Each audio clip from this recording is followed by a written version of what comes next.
Hey, what's up, everyone? Dragon back again, here to tell you that you should be reading The Shadow over Innsmouth.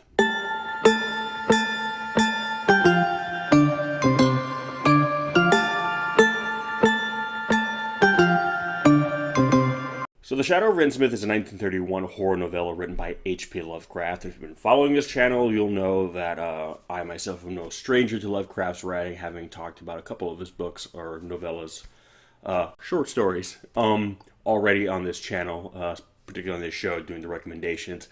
The Shadow of Innsmouth now is kind of probably one of the more well known ones. It's one of his later works and kind of one of his more long form stories. And it is also written in such a way where I know he was experimenting a little bit with kind of the way his writing style a little bit.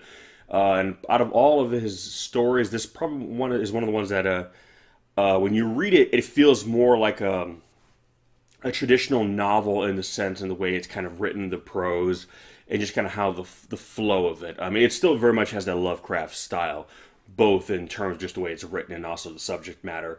But for someone who is maybe new to Lovecraft or kind of coming into it, I would say in addition to just the concepts he introduces in his writing being very bold and out there.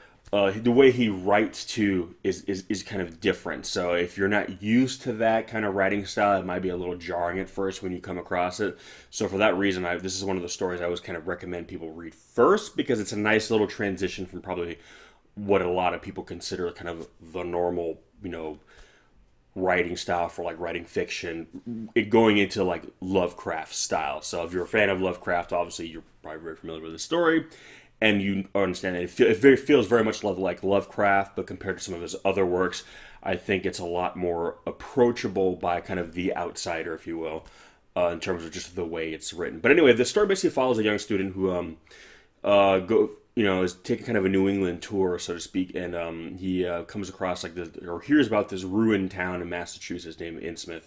And there's a lot of like urban legends and folklore surrounding it about essentially kind of the people who live there, the denizens of this town, the strange occurrences that have gone on there over the years, people having gone there and disappeared. And it's even though it's a small town in United States of America, it feels very isolated. It feels very closed off. It kind of feels almost like you're traveling somewhere distant when you go there. And he naturally goes there and essentially kind of starts exploring the town and really realizing there's something else going on. The people there have like where they very much have like an Innsmouth appearance is the way they kind of describe it, where they look different. There's something either odd or off about them, not just in their behavior, their mannerism, but just the way they appear. And unfortunately, Lovecraft himself was a bit of a xenophobe and racist at times, and you can kind of in some of his other writings it's a lot more in your face. This one's a lot more subtle, but he kind of likens it to perhaps their appearance being of like foreign blood, the mixing of different groups coming together and creating an outward appearance. Obviously, that's not the reason why, but the way the character in the book kind of justifies, tries to explain these kind of peculiar physical traits away, kind of goes into that whole mindset, which given the time period 1931, you could argue that it's not exactly out of the realm of reality, given someone from that period of time, this character's cultural background. You might not be the most progressive thinker, and not that there really were a lot of progressive thinkers in the United States in 1931. Unfortunately, it was a very different time, folks. But anyway, that kind of thing isn't too much there. So if you're the kind of person where you find that kind of ideology, I suppose, a bit, which understandably so. Don't worry, it's kind of tucked in the background and it's mentioned more as just afterthought, and it's really just more indicative of the times.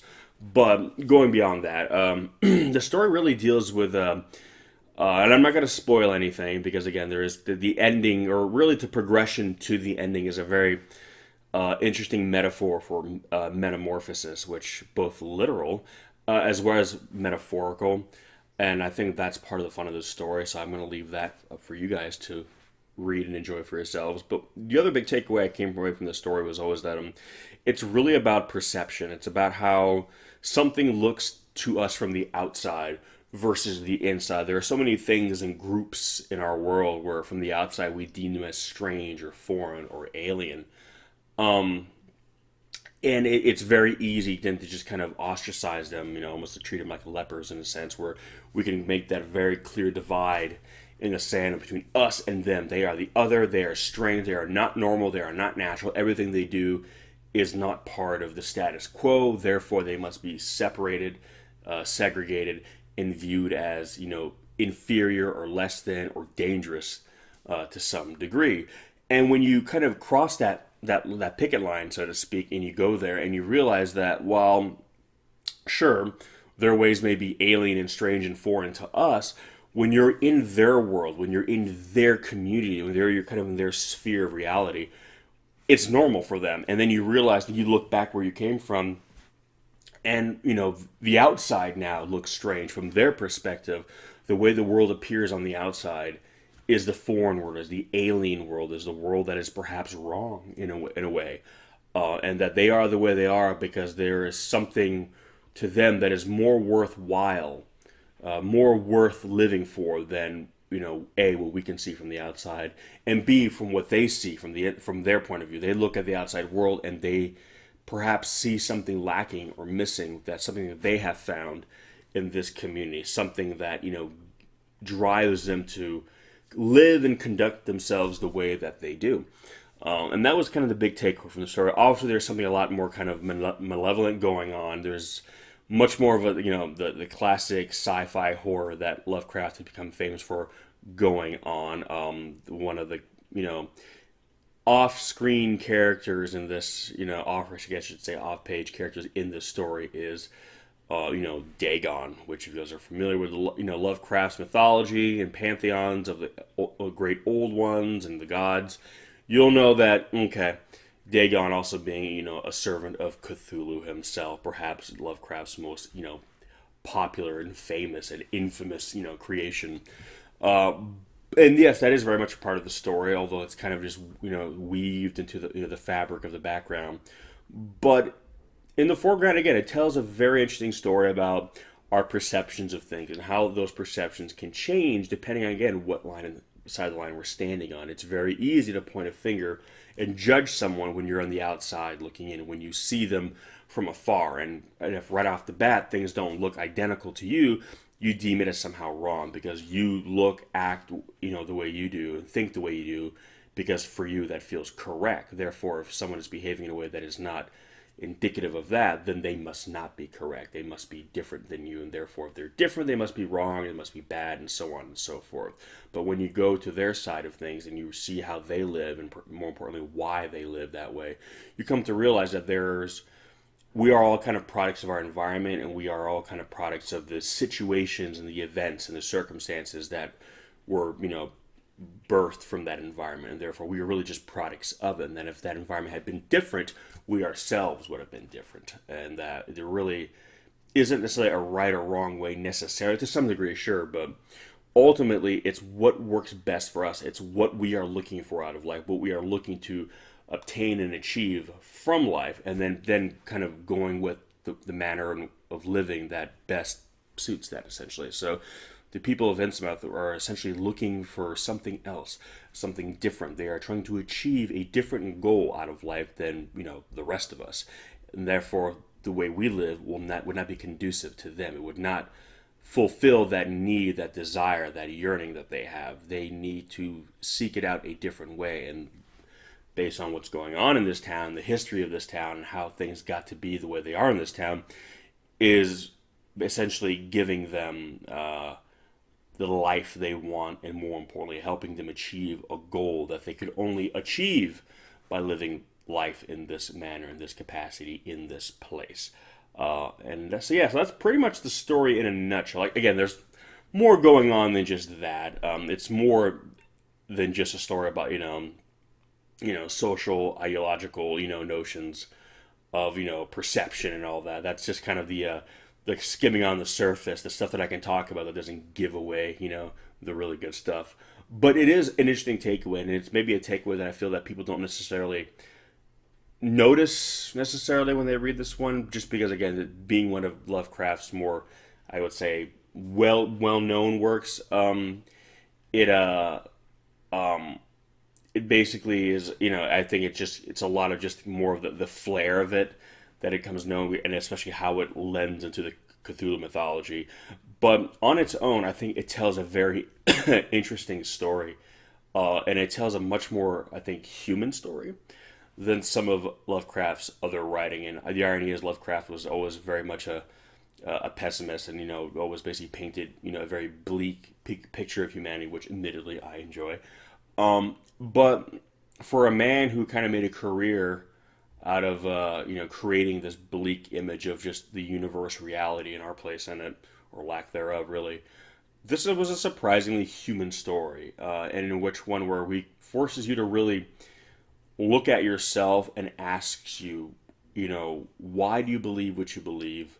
Why do you do what you do? Why do you follow what you follow? And is it really right? And is it, before someone tells you don't do that, don't believe in that, don't follow that because it's wrong, give it a try, feel it, and be honest with yourself. Don't deny it because you're supposed to deny it. Deny it only if it feels wrong to you. And if it doesn't feel wrong to you, then maybe it's not wrong to you after all. So again, it brings up a lot of interesting concepts and ideas. And it's Lovecraft. Again, it's just another feather in his cap, and another story that I think has really gone on to influence a lot of people in science fiction and horror. And again, like I said, too, I think other recommendation videos where even if you're not familiar with Lovecraft, you are more than likely familiar with the his influences. There are probably a lot of people, both writers or filmmakers or what have you, musicians even, who have entertained you with their own works of art, which are very much derived from being influenced by H.P. Lovecraft. So, but again, if you're new to Lovecraft, this is a great one to start with, because again, I think in the way in which it's written, it's a lot more approachable to somebody who's not familiar with Lovecraft or his writing style. So it's a nice kind of segue from what you've come to know as the normal way of writing a story into Lovecraft's writing, which is kind of a bit of a different flavor, but a very cool one, I think, and one that I think a lot of people will enjoy and really come to appreciate, because again, even though this is really old, 30s and before, it feels fresh because you don't see a lot of people writing quite like this today. It's very much a product of its time, but it's one that I still find very kind of intriguing and exotic even. So for that reason alone, The Shadow over Innsmouth, it's, I think, one of Lovecraft's best works, and one that I hear a lot of other people kind of call back to in terms of being an influence on them. So for that reason alone, yeah, definitely check it out. As always, I will leave links in the description section below where you can pick it up, give it a read, check it out, come back, give me some of your thoughts. And for those of you guys who are familiar with this story as well as just Lovecraft as a whole, tell me what you guys think. How does it rank on the spectrum of H.P. Lovecraft? Is it one of your favorites, one of your least favorites? How do you compare the writing style in this one to some of his other work? Again, it's not a dramatic change in the way he writes, but it's a little bit different. And for someone who became known for the way he writes as Lovecraft, it's kind of interesting to see, in my opinion anyway, him kind of switch it up ever so slightly just for the fun of it. But anyway, guys, thank you so much for watching, and as always, I'll catch you in the next one. Peace!